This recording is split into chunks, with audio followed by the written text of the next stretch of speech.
Hello दोस्तों, मैं सुभाष यादव आप सभी का अपने YouTube channel maths by Subhash Yadav में हार्दिक स्वागत करता हूं।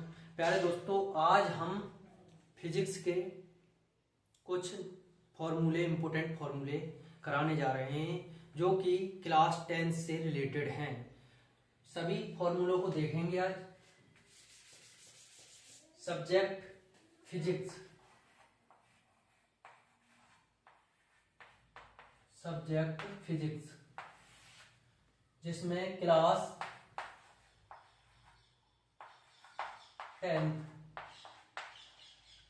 10th की बात करते हैं। तो सबसे पहला चैप्टर है आपका प्रकाश का परावर्तन। प्रकाश का परावर्तन,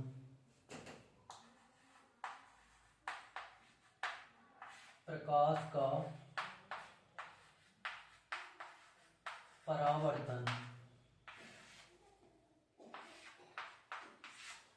प्रकाश का परावर्तन ये आज कुछ डिस्कस नहीं करेंगे क्योंकि हमने क्लास में लेक्चर करा दिए हैं और बाकी सब यहाँ पर देखेंगे। बस फॉर्मूले, इंपोर्टेंट फॉर्मूले देखेंगे। 10-15 मिनट की क्लास होगी, ज़्यादा होगी नहीं, ओनली 10-15 मिनट।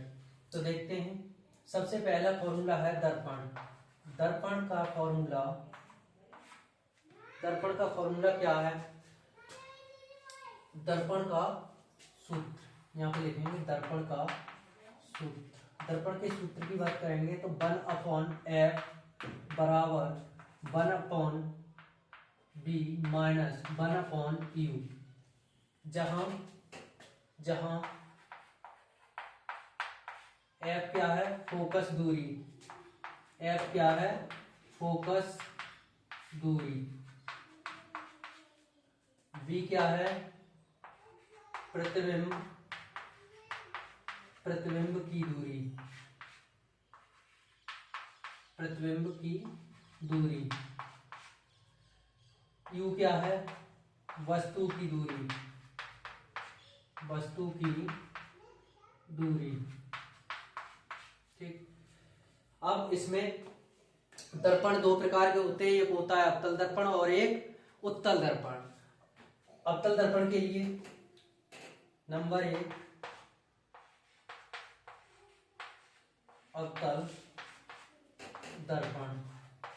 अवतल दर्पण के लिए, अवतल दर्पण के लिए वस्तु की दूरी यानी u का मान होता है नेगेटिव एंड f का मान होता है, यहां पर लिख लो, यहां पर लिख लेना उत्तल दर्पण। नंबर 2 होता है उत्तल दर्पण।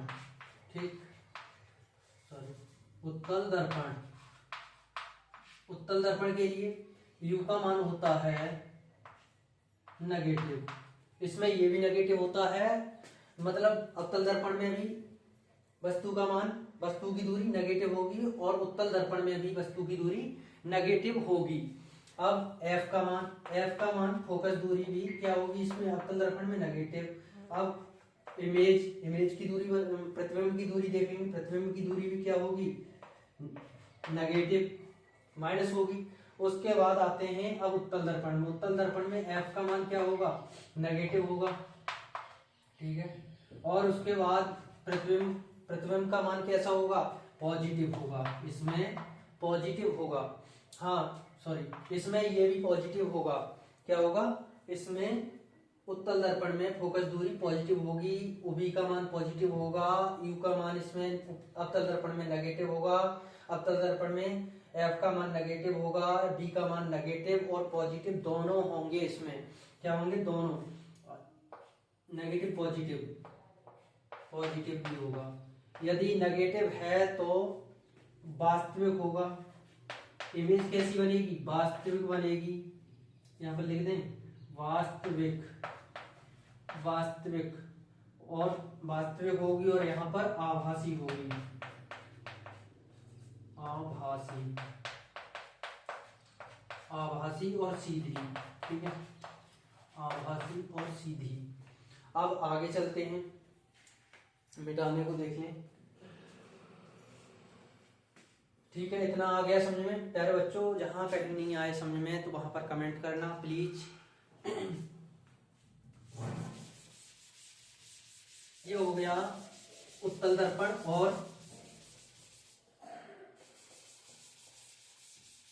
अवतल दर्पण के लिए। अब बात करते हैं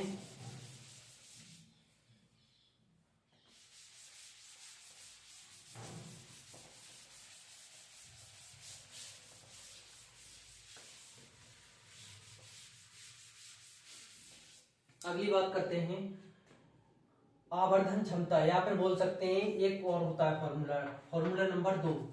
फॉर्मूला नंबर 2 होगा वक्रता त्रिज्या, वक्रता त्रिज्या व फोकस दूरी में, फोकस दूरी में संबंध, फोकस दूरी में संबंध। वक्रता त्रिज्या और फोकस दूरी में संबंध देखेंगे, संबंध क्या है? वक्रता त्रिज्या और फोकस दूरी में संबंध तो ये होता है फोकस दूरी और वक्रता त्रिज्या में F इक्वल टू, यानी फोकस दूरी वक्रता त्रिज्या की आधी होती है, ये रिलेशन होता है। फोकस दूरी वक्रता त्रिज्या की आधी होती है, ठीक है। अब नेक्स्ट फॉर्मूला है, नेक्स्ट फॉर्मूला लेंस के लिए। अब बात करते हैं लेंस।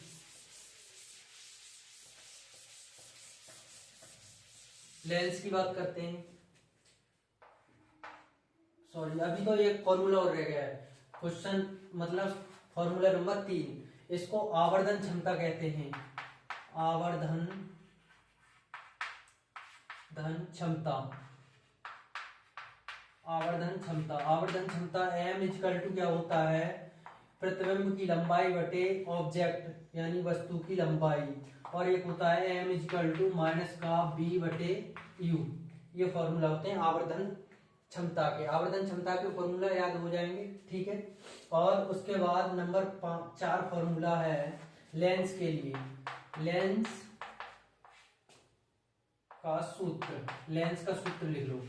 लेंस का सूत्र होता है 1/f equal to 1/b minus 1/u, ये लेंस का। अब करते हैं, दो प्रकार के होते हैं लेंस, एक होता है अवतल दर्पण और एक अवतल लेंस और एक उत्तल लेंस, ठीक है। तो नंबर 1 अवतल लेंस और नंबर 2 होता है उत्तल लेंस, उत्तल लेंस, ठीक है। दो प्रकार से लेंस हो गए। अब इसमें देखेंगे u का मान होता है नेगेटिव, और u का इसमें भी मान क्या होता है? नेगेटिव होता है, ठीक है। इसमें भी क्या होता है? नेगेटिव मान होता है। अब f का मान देखेंगे तो इसमें होता है f का मान नेगेटिव और b का मान नेगेटिव होता है। इसमें देख लो उत्तल दर्पण की, उत्तल लेंस की बात करते हैं। उत्तल लेंस में क्या होता है? f पॉजिटिव होता है, f का मान क्या होता है? पॉजिटिव होता है, और b का मान होता है पॉजिटिव और नेगेटिव, दोनों ही होते हैं इसमें। अब एक बात बताई थी हमने कि पॉजिटिव होगा तो कैसा होगा? वास्तविक होगा, इसमें वास्तविक होगा, वास्तविक और उल्टा। और इसकी बात करें तो ये होगा आभासी,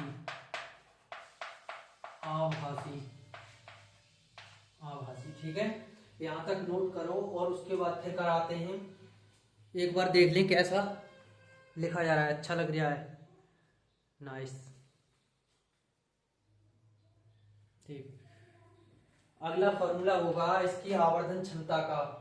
आवर्धन क्षमता, इसकी भी आवर्धन क्षमता क्या है? लेंस के लिए अभी चेंज करते हैं और बताते हैं क्या फॉर्मूला होगा आवर्धन क्षमता का।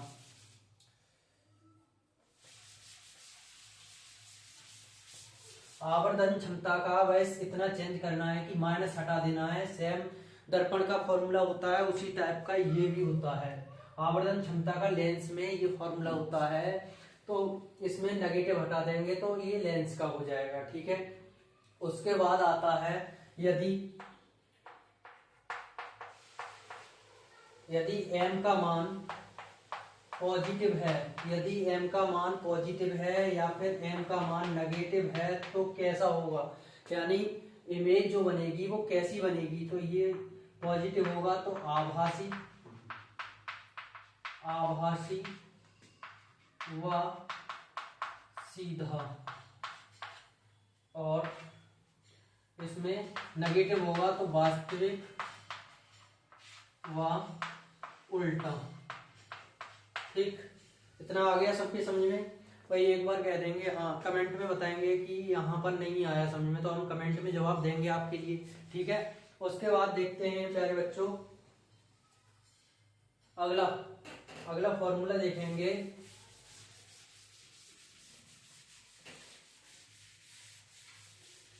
इसके तो पूरे हो गए, उसके बाद अगला चैप्टर है। एक बार 1 मिनट रुकेंगे, थोड़ा 2 सेकंड।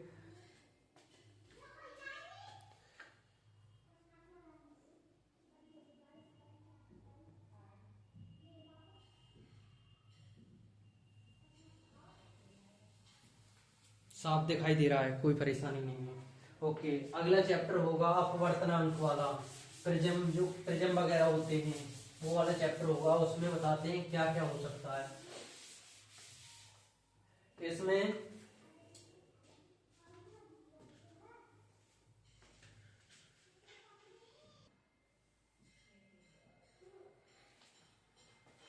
अगले अगले फॉर्मूले की बात करते हैं, फॉर्मूला नंबर 5, शायद 5 ही तो है। इसमें अपवर्तनांक की बात करेंगे। अपवर्तनांक कैसे याद करें आपको, वर्तनांक, अपवर्तनांक का फॉर्मूला होता है, इसमें पहले माध्यम के सापेक्ष दूसरे, सॉरी ये हो जाएगा। ठीक है, इसमें करेंगे साइन आई बटे साइन आर, एक फॉर्मूला ये हो जाएगा। ठीक, उसके बाद दूसरा फॉर्मूला हो जाएगा आपका, इसी का फर्स्ट हो गया, सेकंड हो जाएगा क्या, इसमें लिख लो 1n2। पहले माध्यम में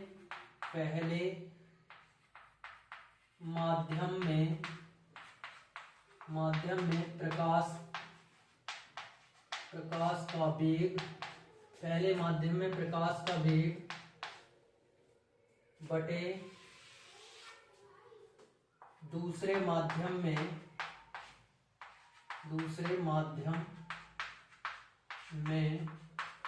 1 मिनट रखेंगे, कॉल आ रही है इस पे, फोन पे, अभी थोड़ा वेट करिए।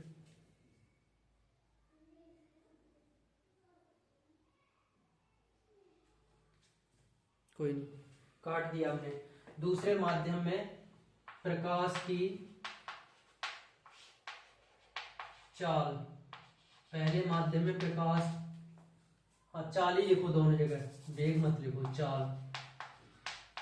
चाल ही है, ये फॉर्मूला हो जाएगा। उसके बाद जैसे 1n2 = b1 बटे b2 ऐसे कर सकते हैं, यहाँ पे c1 बटे c2 कर सकते हैं। ठीक है, ये फॉर्मूला ये लिख लो। उसके बाद आते हैं निरपेक्ष अपवर्तनांक, यहाँ लिखेंगे निरपेक्ष अपवर्तनांक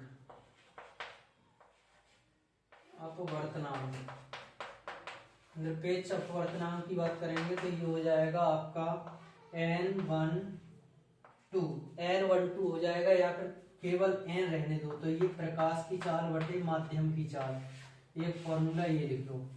उसके बाद आते हैं आपका, जहां लिख लेंगे, जहां c = क्या हो जाएगा, 3 × 10⁻³ 3 × 10⁻³ कितना होता है, 8 प्रकाश की चाल मीटर/सेकंड ये होता है। ठीक, उसके बाद देखते हैं, उसके बाद n12 = 1/2n1। ठीक है, ये दिया होगा तो इसका मान ज्ञात कर लेंगे। जैसे हो सकता है गिलास में दिया हो और nw और इसका मान दिया है wgn, तो इसका मान हमें ज्ञात हो जाएगा। ठीक है, ये तो इतने फॉर्मूले हो गए। उसके बाद अगले फॉर्मूले होंगे, डस्टर उठा लें, डस्टर उठाएंगे, डस्टर कहाँ है, कपड़ा है सीधा। ठीक है, अपवर्तनांक के हो गए फॉर्मूला। उसके बाद लिखते हैं अगले फॉर्मूले की बात करते हैं।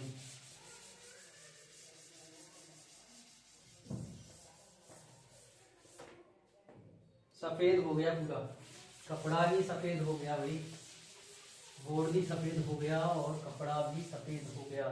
उसके बाद लिखते हैं विद्युत। चैप्टर का नाम होगा विद्युत। ठीक, विद्युत की बात करेंगे। ठीक, विद्युत की बात करेंगे तो सबसे पहले नंबर आता है आवेश का। आवेश क्या है? आवेश क्या है? चार्ज। इसको इंग्लिश में कहते हैं बाबू चार्ज।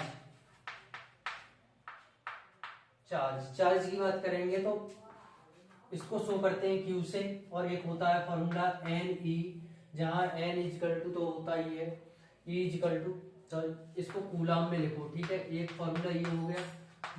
दूसरा फॉर्मूला हो जाएगा आपका Q बराबर आई टी। Q बराबर आई टी। एंड अब बात करते हैं नंबर 2 की। आवेश हो गया, आवेश के बाद आता है धारा। यहाँ पर E का मान और लिख लो। E का मान होगा यहाँ पर E equal to 1.6 into 10⁻⁻19 coulomb. 19 coulomb हो जाएगा। दूसरा फॉर्मूला आएगा धारा। धारा कैसे ज्ञात करें? यानी करंट। क्या कहते हैं इसको? करंट। करंट मतलब I बराबर एक तो होता है Q बटे T। ठीक है, इसको इसका मात्रक क्या हो जाएगा? इसका मात्रक तो कूलाम हो जाएगा। आवेश का मात्रक क्या होता है? कूलाम होता है। अब धारा का मात्रक क्या होगा? एक तो होगा एम्पियर। एम्पियर ए से शो कर देते हैं, यहाँ पे लिख दें तो ये हो जाएगा आपका एम्पियर। एम्पियर हो जाएगा, या फिर लिख सकते हैं हम या लिख सकते हैं कूलाम पर समय, कूलाम पर सेकंड। सॉरी, सेकंड लिखो क्योंकि सेकंड में ही तो नापते हैं हम, ऐसे कर दो कूलाम पर सेकंड। एंड अब अगली बात है नंबर 3 फॉर्मूला। और क्या कर सकते हैं हम? आई के बराबर, आई बराबर लिख सकते हैं हम, एक होता है फॉर्मूला सुना होगा तुमने, आई बराबर बी बटे आर। एक फॉर्मूला ये होता है। ठीक,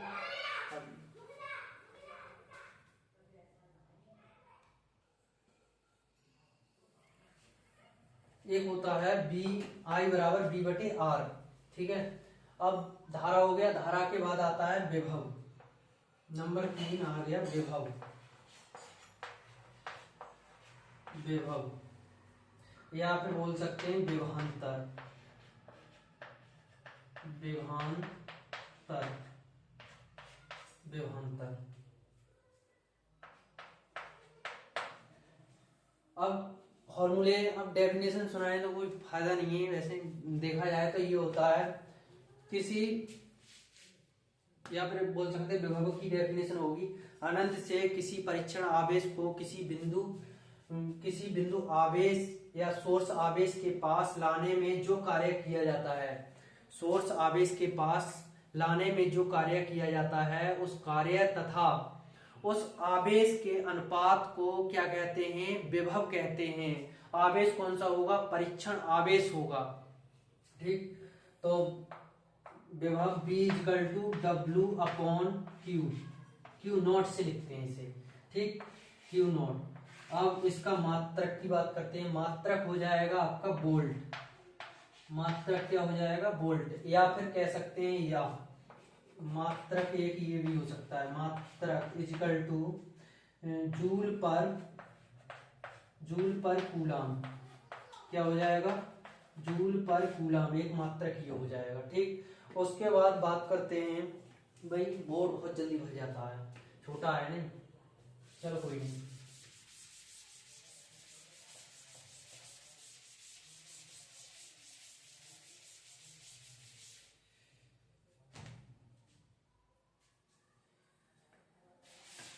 मेरा हाथ भी सफेद हो गया पूरा, देखो। ठीक, उसके बाद करते हैं विभव हो गया। विभव के बाद आ गया विद्युत ऊर्जा। अगला नंबर आएगा किसका? नंबर 4 है, कौन सा नंबर 4 या 5 जो भी हो, विद्युत ऊर्जा की बात आ जाएगी। विद्युत ऊर्जा, भाई ऊर्जा को तो आप जानते हैं, कार्य करने की क्षमता को ऊर्जा कहते हैं। ठीक, तो ऊर्जा W तो है एक प्रकार से, वर्क की तो है। तो ऊर्जा ज्ञात करेंगे तो ऊर्जा में करेंगे कैसे, एक होता है, हमने विभव से करेंगे तो W बराबर Q होता है, और W बराबर क्या लिख सकते हैं, W BQ लिख सकते हैं, ठीक। बट Q बराबर क्या होता है IT, तो W बराबर लिख सकते हैं BIT, ठीक। और अब लिख सकते हैं B बराबर IR होता है, W बराबर हो जाएगा B बराबर IR, W equal to IR into IT, और इसको लिख सकते हैं हम I स्क्वायर RT, ठीक है, I स्क्वायर RT। और उसके बाद देखो, ठीक है, इतने ही रहने दो, ज्यादा जरूरी नहीं है। एक और हो सकता है, क्या हो सकता है, W बराबर B स्क्वायर बटे RT, ये हो सकता है, एक फॉर्मूला ये हो सकता है, एक ये हो सकता है, एक ये हो सकता है। ये कितने फॉर्मूले हो गए इन लोग, ठीक है। उसके बाद बात करते हैं, एक जूल बराबर क्या होता है, यहाँ पर लिख ही लो पहले, बाद में मिटाएंगे, ठीक। यहाँ पर लिख लो, एक जूल बराबर होता है 1/4.2 कैलोरी, क्या होता है, कैलोरी, ठीक। और ऐसे भी लिख सकते हैं, एक जूल बराबर हो सकता है, आपका भाग करेंगे तो कितना आ जाएगा, लगभग 0.24 कैलोरी, ठीक। अब बात करते हैं भाई ऊष्मा की बात कर लें तो हम कुछ भी नहीं करेंगे ऊष्मा में, चलो ऊष्मा को छोड़िए। उसके बाद करते हैं शक्ति की बात, है नंबर 5 करते हैं, शक्ति यानी पावर, सामर्थ्य, ठीक। शक्ति की बात करते हैं तो ये हो जाएगा आपका, शक्ति में P बराबर क्या होता है, W बटे T, यानी कार्य में परिवर्तन हो जाए तो क्या हो जाएगा, शक्ति हो जाएगा।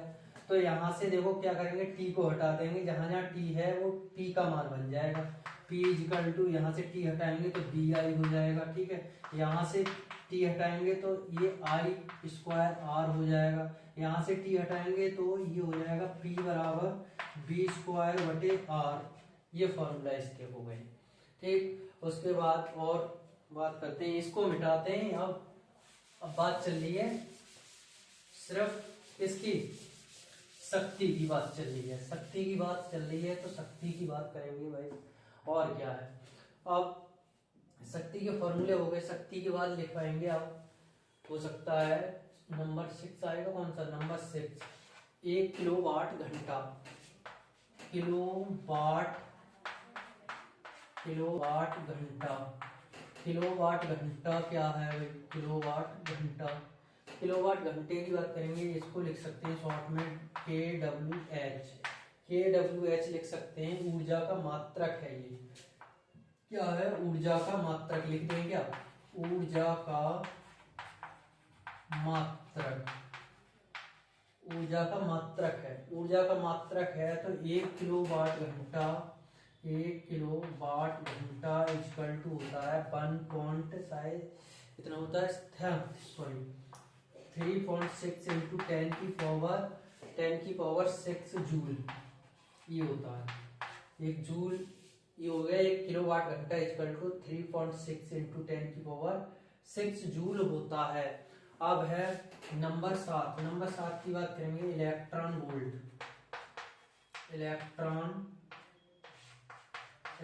वोल्ट क्या है, इलेक्ट्रॉन वोल्ट, ठीक है, ये भी क्या है, ऊर्जा का मात्रक है, ये भी क्या है, ऊर्जा का एक मात्रक है। W बराबर होता है EB जूल, W बराबर क्या होता है, EB जूल, जहां इलेक्ट्रॉन वोल्ट इक्वल टू होता है 1.6 इंटू 10 की पावर -19 जूल, ठीक। आज के लिए सिर्फ इतना ही, बाकी कल देखेंगे, जो भी चैप्टर रह गए वो कल देखते हैं, ठीक। और जैसा भी है कमेंट में बताएं, जो समझ में नहीं आया उसे कमेंट में बताएं प्यारे बच्चों। देखो आपका कमेंट हमारे लिए मोटिवेट है, और आपकी लाइक है, सब्सक्राइब है, सब क्या है, आप ही सपोर्ट कर सकते हैं प्यारे बच्चों। जय हिंद, जय हिंद।